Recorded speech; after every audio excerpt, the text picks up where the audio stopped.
structurally better and is an engineering masterpiece. It's actually already been perfected. The only reason they made it like this is because it's more aesthetically pleasing. It's actually worse engineering. Um, Hi. And like just the fact that I'm talking to you guys right now, the fact that I can summon like a Danish girl just by holding out my arm, like there's just so much technology. Coming. That's so Hi, Mr. cool. Teacher. I'm talking to you guys from across the world. Everybody write what country you're in right now. Shillian, thank you for the 38 months. Like how fucking cool is that? That's why I'm happy. Like look where the world is. We're talking to everyone from everywhere. Mom is wearing POE swag. Yeah, she is. Empyrean said no. Didn't really like doing teaching content, which is fair. What kind of drops do viewers get? You get magma wings. They look pretty cool. Wonder if I can have my own stream open to get it. Will you cry if the show POE 4 beta? Well, no, but that's also not happening. So they're going to get rid of mapping? Yeah, it's only going to be the campaign now.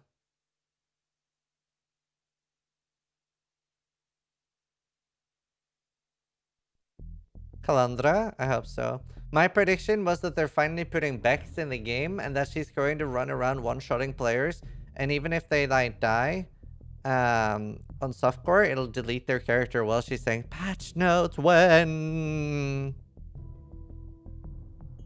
What's happening tomorrow? Path of Exile are doing a reveal stream on twitch.tv/Path of Exile.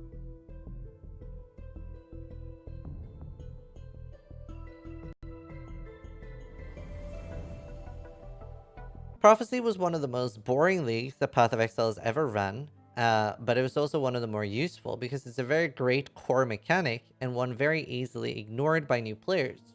When it was the league mechanic, all it was that monsters drop silver coins.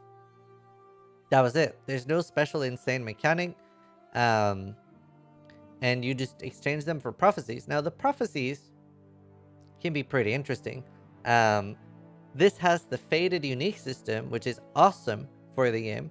And the way this works is that you will get a prophecy that says, if you kill this boss while you have this item in your inventory, it used to be that you had to wear it, but now it's only in your inventory. Kind of active, so I can't turn it into something that is league specific. Like for example, I couldn't use the ancient orb on this to make a headhunter in my hideout, which is important to remember. I think that's pretty much all of Harbinger, but pretty decent mechanic, even if I didn't particularly enjoy the league. Let's see, we're around halfway. See if I can get everything else. There's so much to cover with leagues. We might make this 3 hours next year, next semester, but we'll see. Abyss gave us the power to make smiley faces in our inventory with 2 eyes and a belt.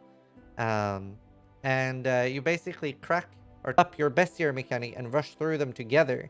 Because if you find, for example, the split beast and both of you are in the map when you tag it, tag means attack it, like you can't call them in after having it on 10%, for example, but you will both get it. So what I will do when playing Trade League is very often save up a bunch of missions and then run them together so that we're getting twice the amount of beasts. And that can be very, very good. And then it actually doubles when you're doing, for example, say you find the spider, then you would get both the portals and then both the crafts. So if you're doing it with one friend, you're getting 4 crafts. Yes. Yeah, you're getting 4 crafts because you're getting 2 portals. 2 portals.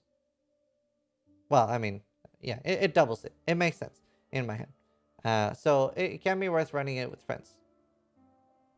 20 minutes. Oh, I managed to get it that short. That's actually pretty impressive. I'm proud of me. Good job past this rune. But either way, 20-minute video on Betrayal, and you start getting veiled modifiers. Some of these are very, very strong, and it's a huge part of the crafting system, and you can see which ones you're missing here by scrolling down and where you get them from. So here is unveiling any generic weapon, and some of them will be like unveiling certain gloves or amulets from Vurichi, right? So you can just scroll down and see what you need. It will not tell you which ones have specific item level. Like, for example, it's tier 6 maps and higher for the trigger gems. which is another popular unveil. All of the metamorph rewards to the point where you never need to do it at all. But yeah, pretty interesting league mechanic.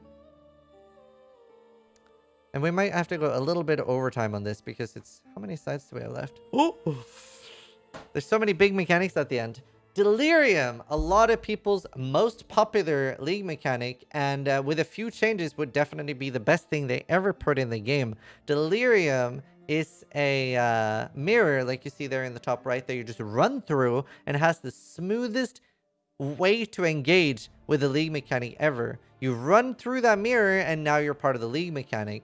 It will give you a bar in the bottom left that will start filling up, and that will give you more rewards depending on how many monsters you kill.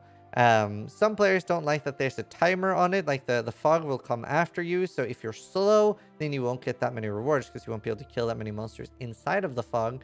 But you do get the rewards at the end once you've run through this mirror. Much to the dismay of streamers, if you use a delirium orb, which I should be able to show you here. Way too rewarding as a mechanic, which takes a lot away from other aspects of the game. A lot of dangerous traps and stuff, but yeah, this is something I want to cover more in a future one. Honestly, we don't really have time for a Q&A. I might, next time I do this, I might do 2.5 or 3 hours and cover it slightly more in depth, but it's already a very long episode, and we're gonna get ready for the mapping session here. It's very hard to cover all of the leagues and stuff for Path of Exile quickly, but do remember you can look through with the we're gonna highlight it each section on YouTube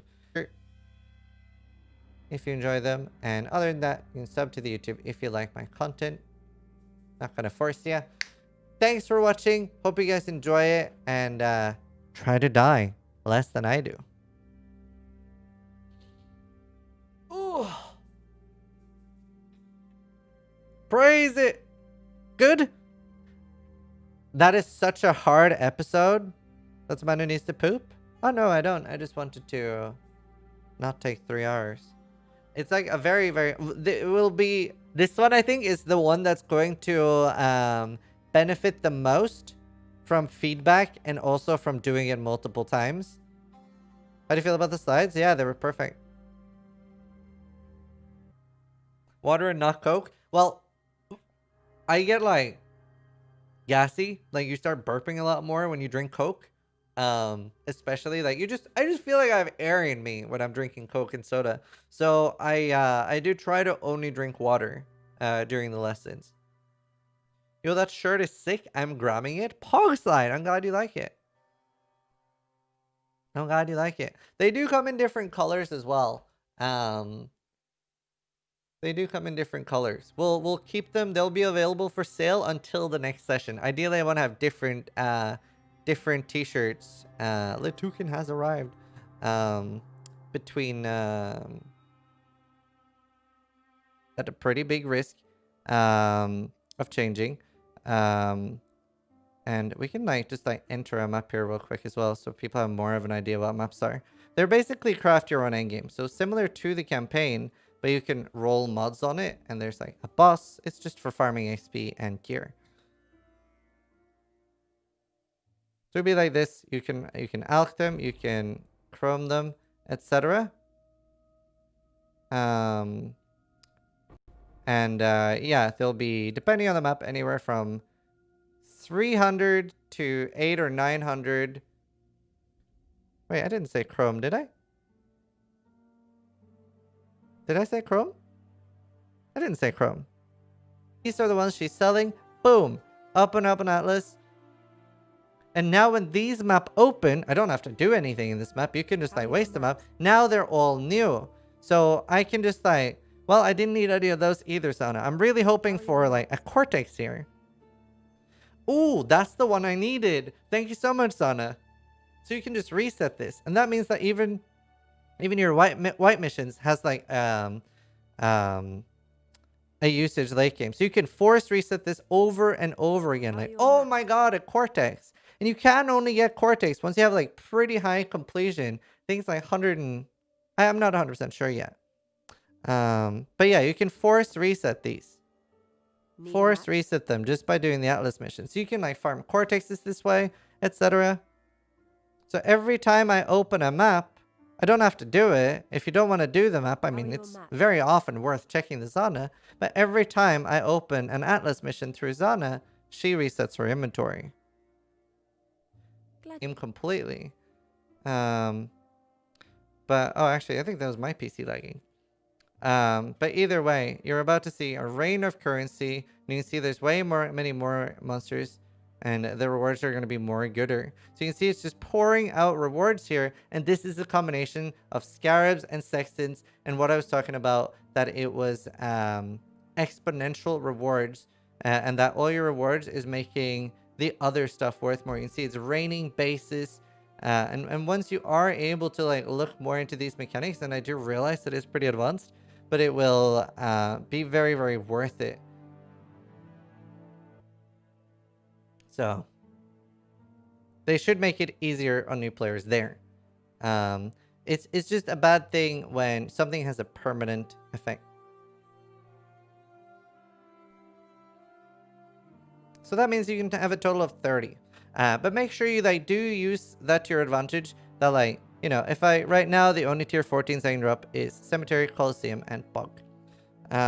Any other questions? What if you first slot once you get your first 4 Watchstones? What if you first slot once you get your first 4 Watchstones? I'm not sure I understand the question.